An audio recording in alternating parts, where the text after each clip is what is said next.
I want to show you this clip of Santiago Abascal, who is the leader of one of the opposition parties in Spain, who utterly challenges the Spanish Prime Minister, Pedro Sánchez, to his face for recognizing a Palestinian state and rewarding what he called satanic terrorism. Have a watch of this. Nos ha contado que han hablado en el Consejo Europeo sobre Oriente Medio y ha venido aquí el señor Sánchez a convertirse en líder internacional anunciando que él reconoce el Estado palestino.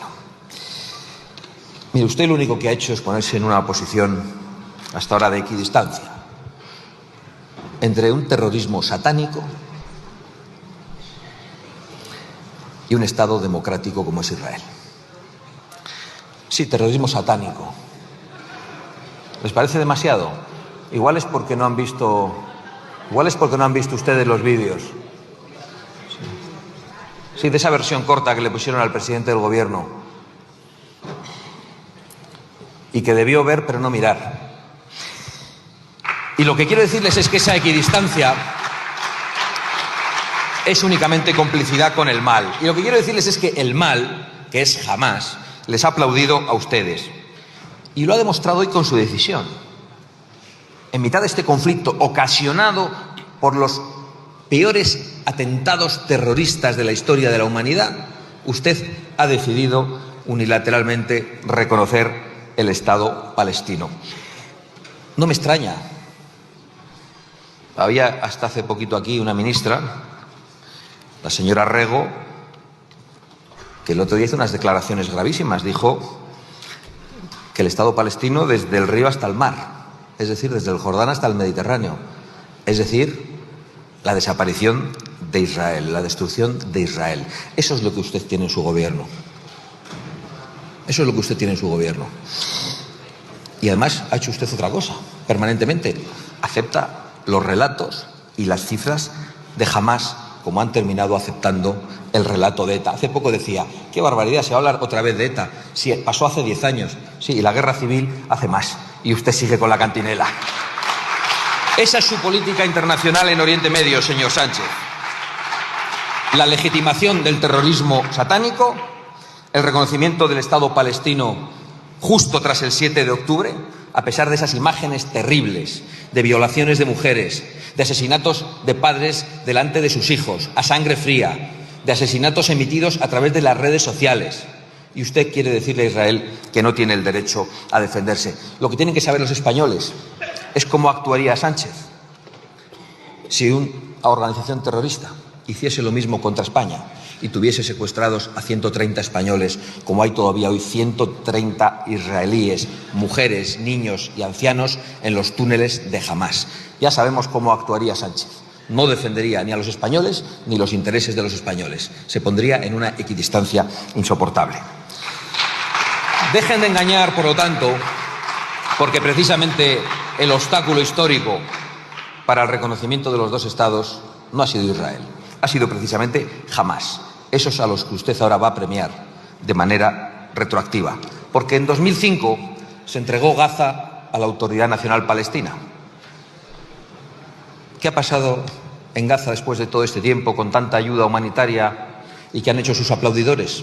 Pues creo que es muy evidente, en materia de prosperidad, en materia de respeto a las mujeres y también en materia de respeto a los homosexuales. Y conviene que de eso también se hable, señor Sánchez. Well, he's absolutely right in saying that by recognizing a Palestinian state, what you'd be doing is rewarding the terrorists, telling them you go to war, you do this obscene terrorist attack, and in response to that, we're going to give you a political prize.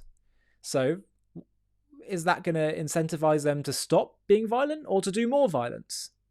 It's so obvious.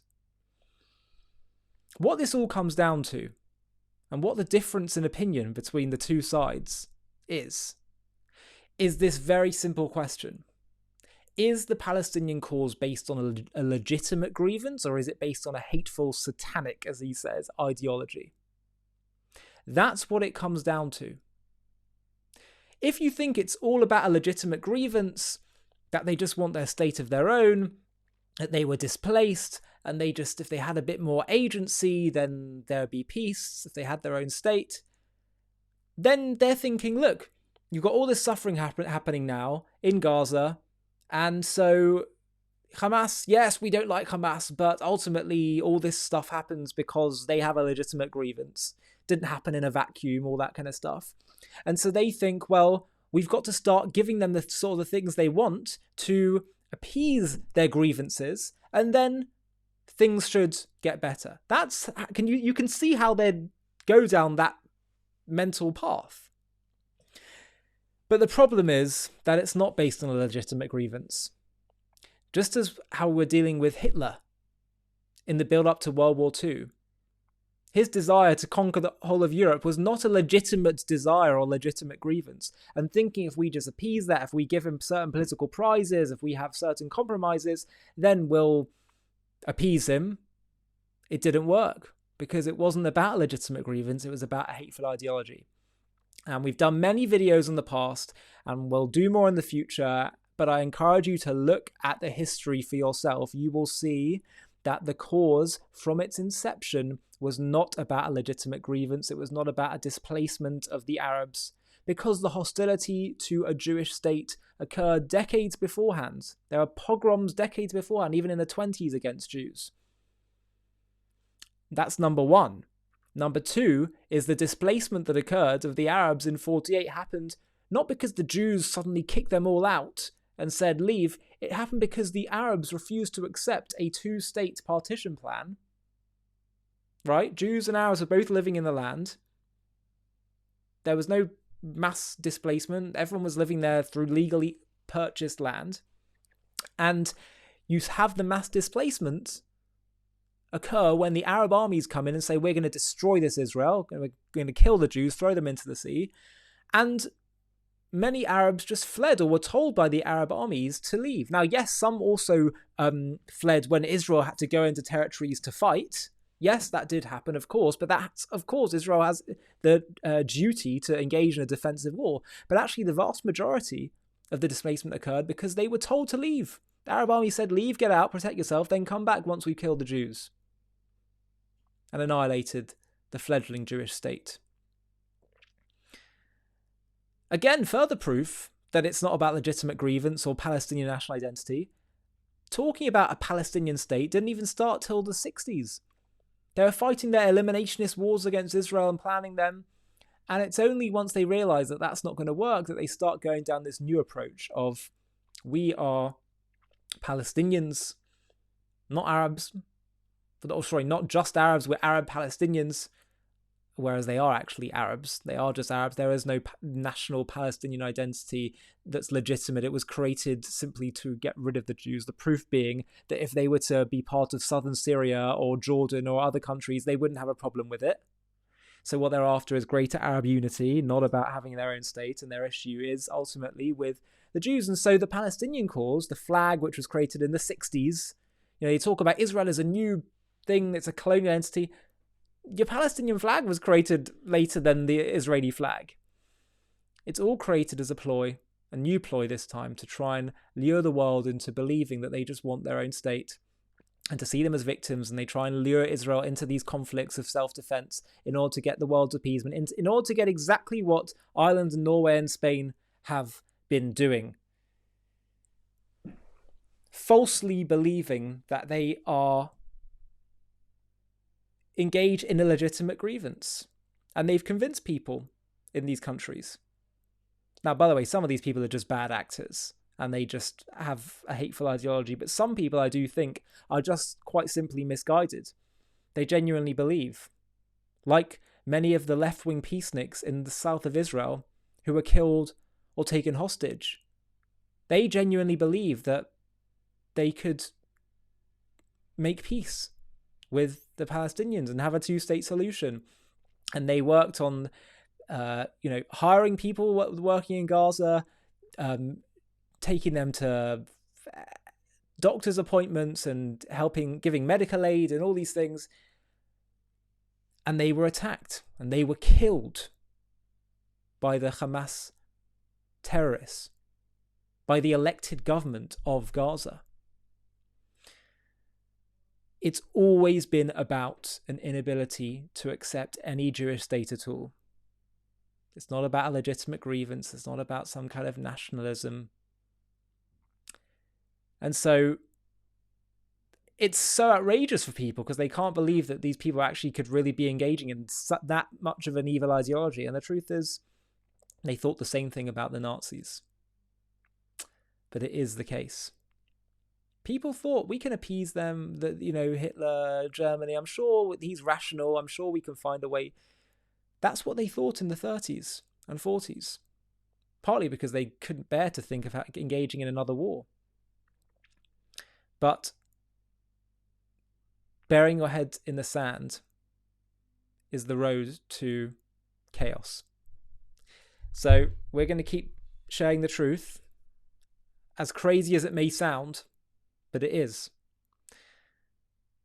The reason why we see so much of this as well, by the way, is because the Jewish people are the first and most important target of these great hateful ideologies that we see in history. And the reason is because they represent something fundamental about the destiny of the world, representing actually the purpose for the world, for why God created the world. They were charged with the mission of articulating God's vision and value for how he wants to see the world manifest. And so it's a deep spiritual battle and mission. And therefore, it's going to bring out the ideologies and negative spiritual forces that are fighting back, resisting against these things. The message that the Jewish people have to bring to the world is so good, and by nature, it's going to bring out the forces that are most dark and most deadly in sort of opposition and to be contended with. And so that's why we see this deep rage against the Jews, because it's touching on a nerve that is so essential to the destiny of the world. That's what it comes down to. The Jewish people are meant to bring God's light into the world. And so it's no surprise that it's the darkest parts of human ideology, political ideology, the darkest recesses of the human mind that come out in force against the Jewish people. So that's why we do see this divine madness. But it's critical that we state it and explain it to people and say that this is not just some typical run-of-the-mill legitimate grievance that could be solved with a nice political compromise. No, it's actually something very different. It's not something that can be stabilized through compromise. We've come to realize that actually it will be stabilized through Israel being victorious and wiping out this ideological opposition and threat. Hi, thank you so much for watching. To watch another one, click here. To stay up to date with all our content, click here to subscribe. And if you're able to, you can help support JTV to grow and grow by clicking join below this video, where you can become a member and get perks including early access to videos and private live discussions with me. But most of all, you'll be partnering with us on our mission to change the world.